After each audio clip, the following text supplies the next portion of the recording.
Welcome to affairs alchemy.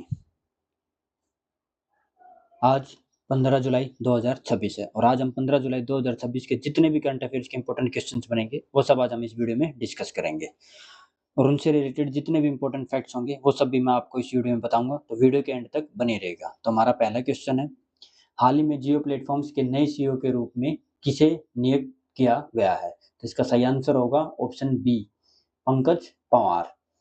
तो जियो platforms limited ने पंकज पवार को अपना नया मुख्य कार्यकारी अधिकारी मतलब सीईओ नियुक्त किया है। उन्होंने किरण थॉमस का स्थान लिया, जिन्होंने 23 मार्च 2026 को अपने पद से इस्तीफा दिया था।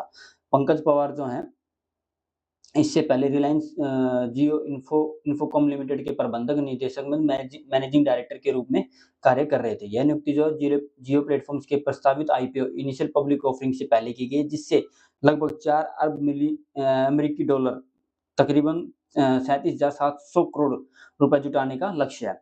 जियो प्लेटफॉर्म्स रिलायंस इंडस्ट्रीज लिमिटेड की जो डिजिटल सेवाओं से संबंधित सहायक कंपनी सब्सिडायरी है। पंकज पवार जो हैं, लगभग 30 वर्षों का उनका दूरसंचार क्षेत्र में अनुभव है। तो याद रखना, जियो प्लेटफॉर्म्स के नए सीईओ के रूप में किन्हें नियुक्त किया गया है? वो किया गया है पंकज पंवार को। हमारा अगला क्वेश्चन है, हाल ही में निडार NIDAR 2.0 किस मंत्रालय द्वारा लॉन्च किया गया है? तो इसका सही आंसर होगा ऑप्शन बी, इलेक्ट्रॉनिक्स एवं सूचना प्रौद्योगिकी मंत्रालय। तो इलेक्ट्रॉनिक्स एवं सूचना प्रौद्योगिकी मंत्रालय MEITY तथा ड्रोन फेडरेशन इंडिया DFI ने संयुक्त रूप से निडार 2.0 जो है वो लॉन्च किया है। यह कार्यक्रम जो है सव्यान इनिशिएटिव के तहत 2026-27 के लिए शुरू किया गया है। इसका उद्देश्य है छात्रों को स्वदेशी इंडिजिनियस मतलब स्वदेशी एवं ऑटोनोमस ड्रोन टेक्नोलॉजी विकसित करने के लिए प्रोत्साहित करना। इस प्रतियोगिता में 65 लाख रुपए से अधिक का prize pool, startup incubation, internship तथा क्लाउड कंप्यूटिंग सपोर्ट भी प्रदान किया जाएगा। NIDR निडार का जो फुल फॉर्म है वो है national innovation challenge for drone application and research. कार्यक्रम का शुभारंभ जो है इलेक्ट्रॉनिक्स निकेतन नई दिल्ली में किया गया है। इसका उद्देश्य जो है आत्मनिर्भर जो भारत है और विकसित भारत एट 2047 है के लक्ष्य को बढ़ावा देना तथा आयातित इलेक्ट्रॉनिक्स पर निर्भरता कम करना, मतलब इम्पोर्टेड जो आइटम्स हैं उनके ऊपर निर्भरता जो हमारी डिपेंडेंसी है उसको कम करना। तो याद रखिएगा, निडार 2.0 का तो किसने लॉन्च किया, किस मंत्रालय ने लॉन्च किया? वो क्या है? इलेक्ट्रॉनिक्स एवं सूचना प्रौद्योगिकी मंत्रालय। हमारा अगला क्वेश्चन है, सॉरी, हाल ही में जीआई टैग प्राप्त करने वाला ऊंझा जीरा और ऊंझा सौंफ किस राज्य से संबंधित है? तो इसका सही आंसर होगा ऑप्शन बी, गुजरात। तो गुजरात के ऊंझा जीरा और ऊंझा सौंफ को भौगोलिक सांकेतिक जीआई टैग प्रदान किया गया। ऊंझा उत्तर गुजरात में स्थित भारत के सबसे बड़े मसाला व्यापार केंद्रों में से एक है। जीआई टैग मिलने से इन मसालों को विशिष्ट पहचान सुरक्षित होगी तथा नकली उत्पादों पर रोक लगाने में मदद मिलेगी। इससे क्या हो, किसानों की आय, निर्यात और वैश्विक बाजारों में गुजरात के मसालों की पहचान को बढ़ावा मिलेगा। जीआई पंजीकरण जो है ऊंझा APMC गुजरात सरकार के बागवानी एवं किसान कल्याण विभाग SDAU तथा EDII के द्वारा के सहयोग से कराया गया है। जीआई टैग जो है एक बौद्धिक संपदा अधिकार, इंटेलेक्चुअल प्रॉपर्टी राइट है, जो किसी उत्पाद की भौगोलिक पहचान और विशिष्ट गुणवत्ता की रक्षा करता है। ऊंझा जो है APMC एशिया की सबसे बड़े मसाला व्यापार मंडियों में से एक है। तो ऊंझा जीरा और ऊंझा सौंफ वो किस राज्य से संबंधित हैं जिन्हें अभी जीआई टैग दिया गया है? वो है गुजरात। हमारा अगला क्वेश्चन है, हाल ही में केंद्र सरकार ने लद्दाख के सभी 7 जिलों में से किस निकाय के गठन की घोषणा की है? तो इसका सही आंसर होगा ऑप्शन बी, स्वायत्त पर्वतीय विकास परिषद, ऑटोनोमस हिल डेवलपमेंट काउंसिल। तो केंद्र सरकार ने लद्दाख के सभी 7 जिलों में ऑटोनोमस हिल डेवलपमेंट काउंसिल जो है उस गठित करने की घोषणा की है। वर्तमान में जो है लेह और कारगिल में ही AHDC कार्यरत है, जबकि अब श्याम नुरबा, चांगथांग, जांस्कर और द्रास में भी इनका गठन किया जाएगा। इस पहल का उद्देश्य जो स्थानीय स्वशासन में लोकल जो सेल्फ गवर्नेंस है उसको मजबूत करना तथा लद्दाख की जो सांस्कृतिक एवं क्षेत्रीय पहचान है उनका संरक्षण करना। इस घोषणा के बाद अनुच्छेद 371 के तहत विशेष संवैधानिक प्रावधानों पर भी चर्चा तेज हुई है। अनुच्छेद 371 जो है भारत के कुछ राज्यों एवं क्षेत्रों को विशेष संवैधानिक जो है प्रावधान प्रदान करता है। वर्तमान में लेह और कारगिल में AHDC पहले से कार्यरत है। अनुच्छेद 371 के विभिन्न उपबंध महाराष्ट्र मतलब ये महाराष्ट्र में है 371, गुजरात, नागालैंड, असम, मणिपुर, आंध्र प्रदेश, तेलंगाना, सिक्किम, मिजोरम, अरुणाचल प्रदेश, गोवा और कर्नाटक, इन सब में अभी तक 300 अनुच्छेद 371 है वो लागू है। मतलब इन्हें विशिष्ट दर्जा दिया गया है। अगर हम इसके एग्ज़ाम्पल की बात करें तो जैसे जैसे अनुच्छेद 371 एच है, तो अनुच्छेद 371 एच जो है वो अरुणाचल प्रदेश में लागू किया है। इसमें क्या है कि राज्यपाल को कानून व्यवस्था, लॉ एंड ऑर्डर के संबंध में विशेष अधिकार दिए गए हैं। और 371 है कि मतलब कि हर राज्य के अलग-अलग समस्याएँ होती हैं। जैसे एक जैसी समस्या किसी की नहीं होती, तो इसलिए संविधान ने कुछ राज्यों को विशेष प्रावधान दिए गए हैं और उन्हीं प्रावधानों का जो समूह है उन्हें अनुच्छेद 371 कहा कहलाता है।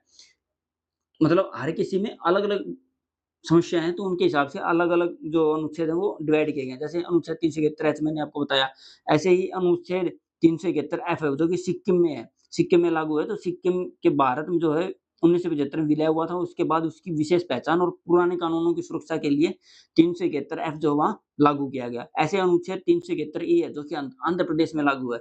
वो केंद्रीय विश्वविद्यालय जो सेंट्रल यूनिवर्सिटी स्थापित करने का प्रावधान है। तो ऐसे ही बहुत से ही मतलब 371 जो है अलग-अलग विशेष जो दर्जे होते हैं, उनकी रक्षा के लिए राज्य को प्रदान किए जाते हैं। हमारा अगला क्वेश्चन है, हाल ही में उत्तराखंड की पहली जीआई प्रोडक्ट गैलरी का उद्घाटन कहाँ किया गया? तो इसका सही आंसर होगा ऑप्शन सी, हल्द्वानी। तो उत्तराखंड की पहली जीआई प्रोडक्ट गैलरी का उद्घाटन जो है हल्द्वानी नैनीताल स्थित फॉरेस्ट ट्रेनिंग एकेडमी में किया गया है। इस गैलरी में राज्य के 30 से अधिक जीआई टैग प्राप्त उत्पादों को प्रदर्शित किया गया है। इसका उद्देश्य है किसानों, कारीगरों एवं शिल्पकारों को बेहतर बाजार उपलब्ध कराना तथा पारंपरिक जो उत्पाद हैं, उत्पादों और सांस्कृतिक विरासत को बढ़ावा देना। गैलरी में म्यूनस्यारी, व्हाइट राजमा, बेरीनाग चाय, एपन कला, रिंगाल बाँस शिल्प, टमटा ताम्र शिल्प, ब्रास शरबत जैसे जीआई उत्पाद प्रदर्शित किया जाए। मतलब इस जो गैलरी होगी इसके अंदर वही प्रोडक्ट्स आपको डिस्प्ले किए जाएँगे जिन्हें जीआई टैग मिला हुआ है। ज्योग्राफिकल इंडिकेशन जो जिन्हें मिला हुआ है। तो 2023 के अंदर उत्तराखंड को एक ही दिन में 18 जीआई टैग प्राप्त हुए थे। जीआई जो ज्योग्राफिकल इंडिकेशन है वो किसी उत्पाद की भौगोलिक पहचान एवं विशिष्ट गुणवत्ता की कानूनी सुरक्षा प्रदान करता है। यह पहल राज्य के स्थानीय उत्पादों के ब्रांडिंग और निर्यात को बढ़ावा देने में सहायक होगी। इससे पहले हमने पिछले क्वेश्चन में था कि गुजरात के ऊंजा सौंफ और ऊंजा जीरा को भी जीआई टैग मिला है। तो याद रखना उत्तराखंड की पहले जीआई प्रोडक्ट गैलरी कहाँ उद्घाटन किया गया उसका हल्द्वानी में।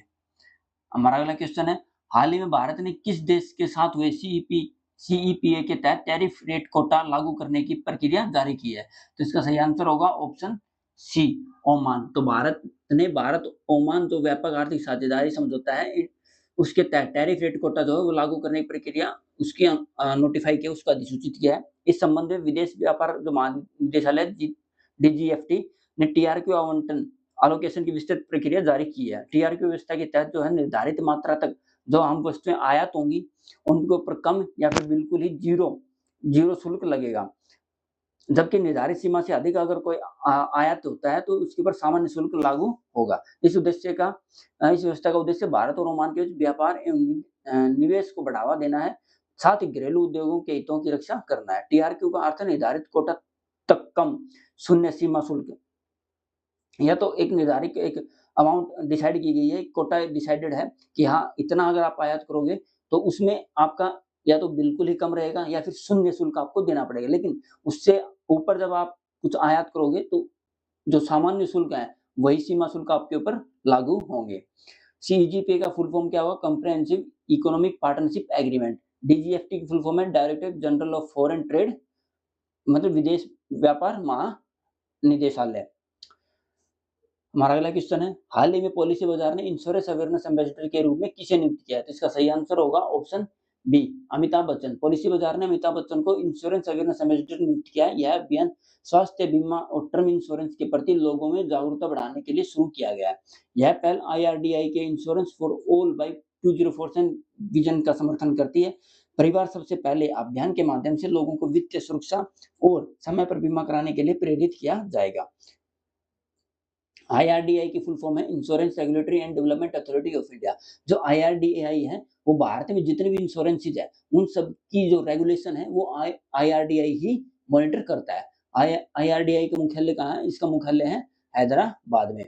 और इस अभियान का उद्देश्य है बीमा जागरूकता, वित्तीय समावेशन, फाइनेंशियल इंक्लूजन और भारत में इंश्योरेंस पेनिट्रेशन को बढ़ावा देना। तो पॉलिसी बाजार ने अपने इंश्योरेंस अवेयरनेस प्रोग्राम के लिए एम्बेसडर किसे नियुक्त किया है? वो किया है अमिताभ बच्चन को। हमारा अगला क्वेश्चन है, हाल ही में integrated anti ballistic missile coalition में यूक्रेन सहित कितने यूरोपीय देशों ने मिलकर भागीदारी की है? तो इसका सही आंसर होगा ऑप्शन सी, 9। तो 9 यूरोपीय देशों और यूक्रेन ने मिलकर integrated anti ballistic missile coalition का गठन किया है। इस गठबंधन का जो उद्देश्य है वो यूरोप के लिए साझा मिसाइल डिफेंस आर्किटेक्चर विकसित करना तथा बैलिस्टिक मिसाइल खतरों से सुरक्षा को मजबूत करना। इस गठबंधन की स्थापना जो है पेरिस में की गई है और गठबंधन का जो प्रमुख प्रोजेक्ट है यूक्रेन द्वारा विकसित की जो फ्रेजा जो एंटी बैलिस्टिक मिसाइल सिस्टम है, जिसे पोर्ट्रेट मिसाइल सिस्टम का किफायती विकल्प माना जा रहा है। गठबंधन के संस्थापक सदस्य कौन-कौन से देश हैं?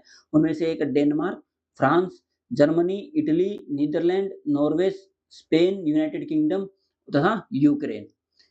तो फ्रेजा जो है मिसाइल डिफेंस सिस्टम का जो विकास है यूक्रेन की जो फायर पॉइंट कंपनी है वो कर रही है। एंटी बैलिस्टिक मिसाइल सिस्टम जो है का कार्य आने वाली बैलिस्टिक मिसाइल्स का पता लगाना है और उन्हें ट्रैक करना है और हवा में ही उन्हें नष्ट करना है। तो यूक्रेन के साथ और कितने यूरोपीय देशों ने इस integrated anti ballistic missile coalition में भाग लिया है? टोटल 9 देश, प्लस में 1 हो जाएगा यूक्रेन। तो टोटल कितने देश हो गए इसके अंदर? 10। हमारा अगला क्वेश्चन है, हाल ही में कॉमनवेल्थ टेबल टेनिस चैंपियनशिप 2026 के लिए लॉन्च किए गए आधिकारिक शुभंकर का नाम क्या है? मैस्कॉट। मतलब इसका सही आंसर होगा ऑप्शन बी, मयूर। तो दिल्ली ने कॉमनवेल्थ टेबल टेनिस चैंपियनशिप 2026 के लिए मयूर को आधिकारिक शुभंकर जो इंग्लिश में कहेगा मैस्कॉट के रूप में उसे लॉन्च किया है। मयूर जो भारत के राष्ट्रीय पक्षी मोर से प्रेरित है। यह शुभंकर जो ऊर्जा, आतिथ्य और एकता का प्रतीक है। 22वीं कॉमनवेल्थ टेबल टेनिस चैंपियनशिप जो है उनका आयोजन दिल्ली में हो रहा है। दिल्ली में कब से कब होगा? 27 जुलाई से 2 अगस्त 2026 तक त्यागराज जो स्टेडियम है नई दिल्ली में वहां किया जाएगा। प्रतियोगिता का जो संयुक्त आयोजन है दिल्ली सरकार जो है और दिल्ली सरकार और table tennis federation of India जो है उसके द्वारा किया जा रहा है। इस प्रतियोगिता में अनुमानित 35 से अधिक देश के खिलाड़ी जो हैं वो भाग लेने की संभावना है। और ये पीकॉक जो मयूर जो मैस्कॉट है शुभांकर, ये भारत के राष्ट्रीय पक्षी मोर से प्रेरित है। मैस्कॉट आप इससे क्या समझे? मैस्कॉट का मतलब होता है किसी भी इवेंट का ऑफिशियल सिंबल या फिर उसका कैरेक्टर, ये होता है मैस्कॉट। अगर हम बात करें एशियाई गेम्स जो 1982 के अंदर हुए थे, 1982 में जो एशियाई गेम्स हुए थे उसके अंदर जो मैस्कॉट था वो था हाथी। और 2010 के जो कॉमनवेल्थ गेम्स हुए थे दिल्ली में, उनका जो मैस्कॉट था वो था शेर। तो ऐसे ही जो अभी जो 27 जुलाई से 2 अगस्त 2026 तक जो कॉमनवेल्थ टेबल टेनिस चैंपियनशिप 2026 होने वाली है उसके लिए मैस्कॉट क्या लॉन्च किया गया है? वो किया गया है मयूर। हमारा अगला क्वेश्चन है, हाल ही में किस राज्य ने सरकारी स्वास्थ्य सेवाओं के लिए नालम टीएन नामक इंटीग्रेटेड डिजिटल प्लेटफॉर्म लॉन्च किया है? तो इसका सही आंसर होगा ऑप्शन सी, तमिलनाडु। तो तमिलनाडु सरकार ने नालम टीएन नामक इंटीग्रेटेड डिजिटल प्लेटफॉर्म लॉन्च किया है। इस प्लेटफॉर्म का उद्देश्य है सरकारी जो स्वास्थ्य सेवाएं हैं उनको एक ही डिजिटल प्लेटफॉर्म पर उपलब्ध कराना। इसके माध्यम से मरीज, अस्पताल और सरकारी स्वास्थ्य संस्थान आपस में डिजिटल रूप से जुड़ सकेंगे। इस पहल से डिजिटल हेल्थ सेवाओं और मरीजों की सुविधा और स्वास्थ्य सेवाओं की पारदर्शिता एवं दक्षता को बढ़ावा मिलेगा। नलाम एआई जो है तमिलनाडु का व्हाट्सएप आधारित हेल्थ चैटबॉट है। ये भी एक इंपॉर्टेंट क्वेश्चन है कि अगर ये प्लेटफॉर्म लॉन्च किया गया तो इसके अंदर कौन सी सोशल मीडिया का यूज किया गया? तो इसके अंदर यूज किया गया व्हाट्सएप का। व्हाट्सएप में हेल्थ चैटबॉट है। तो नालम टीएन जो है पोर्टल पर सरकारी अस्पतालों के लिए ऑनलाइन दान की सुविधा भी उपलब्ध है।